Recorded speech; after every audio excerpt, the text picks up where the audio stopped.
Pusaran konflik antara Insanul Fahmi, Inara Rusli, dan Wardatina Mawa kini bergerak ke ranah yang jauh lebih serius. Di tengah proses hukum dugaan perzinahan yang masih berjalan, pihak Insanul Fahmi justru membongkar dugaan adanya upaya pemerasan berkedok perdamaian. Persoalan ini berawal dari laporan Wardatina Mawa ke Polda Metro Jaya terkait dugaan perzinahan, menyusul terbongkarnya hubungan Fahmi dan Inara yang diketahui telah menikah siri sejak Agustus 2025 tanpa sepengetahuan Mawa sebagai istri sah. Situasi semakin rumit setelah Inara lebih dulu melaporkan kebocoran rekaman CCTV rumah pribadinya yang belakangan disebut menjadi bagian dari alat bukti.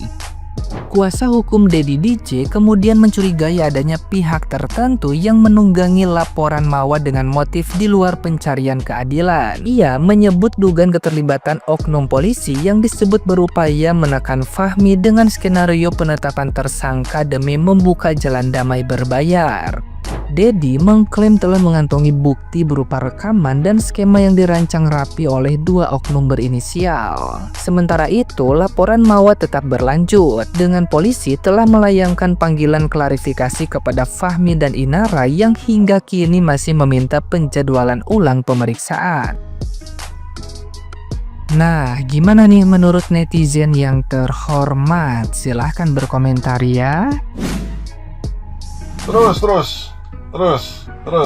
Teruskan bicaramu kawan. Dibawa nape-nape. Semakin banyak bicara, maka akan semakin banyak sangkaan yang bisa disangkakan kepada kalian semua, baik delik aduan maupun delik pidana.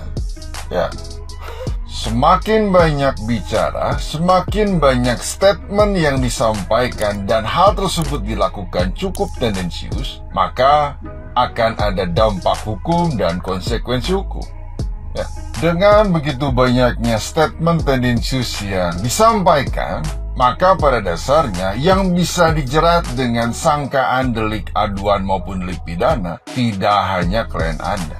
Begitupun dengan Anda, sama-sama bisa dijerat. Bahkan ada tambahan pelanggaran kode etik. Karena pada dasarnya seharusnya seorang lawyer itu hanya berbicara pada tempatnya, yaitu di pengadilan, bukan di tempat yang lain. Karena harus diingat, segala sesuatu yang disampaikan melalui sebuah statement dan dilakukan secara sadar dan tendensius, namun masih dalam kategori asumsi, masih dalam kategori dugaan, rasanya tidak memiliki kepantasan untuk disampaikan di ranah publik. Apalagi yang disampaikan secara sadar tersebut cukup tendensius, masih dalam kategori asumsi dan dugaan, tahapan pelaporan saja belum, boro-boro pemeriksaan dan lain sebagainya. Rasanya tidak etis bila disampaikan di ranah publik. Kalaupun ingin disampaikan, rasanya bukan Anda sekalian yang menyampaikan, melainkan pihak yang berwajib. Maka kita semua bisa menilai dengan baik apa yang menjadi maksud dan tujuan dan target terkait apa yang disampaikan. Bahkan kita pun bisa mencermatinya dengan baik bagaimana kualitas dari pihak-pihak yang bersangkutan. Karena rasanya ada banyak hal yang bisa dianggap melanggar kode etik profesi maupun kode etik dalam penegakan hukum. Adalah tetap aku sebagai kepala rumah tangga, aku yang mimpi, aku yang salah. Habis itu bilang istrinya intonasinya nggak enak. Kalau lu merasa bersalah ya lu datengin istri, nggak sih? Bukan ke podcast. Permintaan maaf itu harusnya nggak diikuti dengan kekurangan istri, nggak sih? Ngana lagi cari pembelaan ya, berani lagi bilang dua-duanya punya potensi, dua-duanya punya sesuatu yang bisa kita kembangin sebagai tim. Mau bikin tim baktim, Tom lu laki kayak lu tuh harus siap. Udah nonton konferensi persnya Insanul yang ini. Gila, satu kata gue, lu pede amat ya. Terus dia di sini juga mengungkapkan alasan dia berpoligami karena si Mawanya itu sering menolak HB ya, berhubungan katanya. Terus di sini dia pede banget sumpah, mau dua-duanya. Ya walaupun memang di muslim diperbolehkan ya berpoligami gitu kan. Gila, pede banget. Terus dia bilang dia mau memperjuangkan dua-duanya. Padahal kalian lihat ya, dulu tuh di podcastnya Dr. Richard nangis-nangisnya gimana dia. Sekarang wow, pede banget. Tapi gua nggak pernah semuak itu sih. Jadi kalimat terakhir suaminya Mawa ini mengatakan bahwa Mawa itu selingkuhannya Indra ini, ya. Mawa itu katanya sering menolak berhubungan suami istri maksudnya. Siapa perempuan di sini yang sama? Kalau dengar laki-laki begini jengkel, ya. Siapa yang sama dengan saya? Kalau dengar laki-laki selingkuh cuma karena lobang tidak dikasih, ya. Lobang bawa.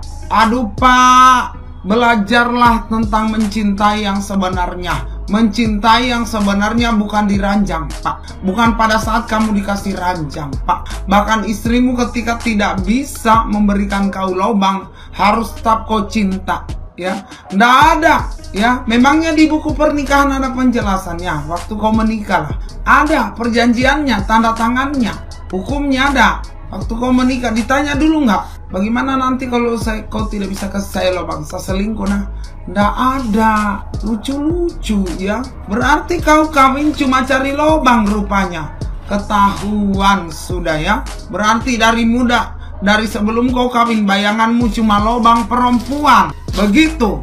Makanya nih aku kasih tahu kalian para laki-laki ya. Laki-laki yang memang sudah tidak punya sifat setia dari dulu. Ini aku kasih tahu kalian ya. Menikah bukan cari ranjang atau lobang. Jadi kalau lobangnya istrimu tidak berfungsi, itu alasan kau meninggalkan. Betapa dangkalnya pikiran kamu kalau begitu. Porno sekali kau, ya. Terlalu porno, cuma perkara lobang tidak dikasih. Istrinya sudah masakan dia, pengorbanannya banyak. Cuma perkara lobang, satu kesalahan lobang, langsung ditinggalkan. Yang benar aja lu. Laki-laki apakah kau murahan sekali ya? Cuma perkara lobang kita ditinggalkan. Pengorbanan yang lain dia tidak ingat. Lucu. Tuhan, aku nggak mau dapat laki-laki begini. Ngeri. Namanya lobang, kasihan. Aku kasih tahu kau laki-laki ya. Ada batasnya. Lobang itu punya manusia, bukan punya iblis. Ya, lucu sekali ini suaminya Mawa ini. Pede-pede amat dia muncul di kamera bicara begitu. Jengkel kali aku laki-laki cuma cari lobang. Berarti kau menikah cuma cari lobang? Hah? Pengorbanan perempuan kau tidak ingat yang lain? Nggak ingat kau? Hei batang-batang bergadang, apakah yang kurang cari? Kupu-kupu berjenggerang seperti apa kalian cari? Sampai kalian tidak bisa setia sama kalian punya istri? Hah? Kenapa hobinya kalian selingkuh? Kalian ada cari yang senyum-senyum? Model senyum? Nggak ada. Rata-rata semua modelnya begini ya. Betangenge. Mau yang belum menikah dengan yang belum menikah tetap betangenge jadi anda bikin juga itu kupu-kupu berjenggernya. Nggak ada yang senyum. Sampai di mana? Sampai di Korea Selatan sampai Miyabi kau cari? Nggak ada. Nggak ada itu yang senyum. Nggak ada. Tetap itu kupu-kupu berjenggernya.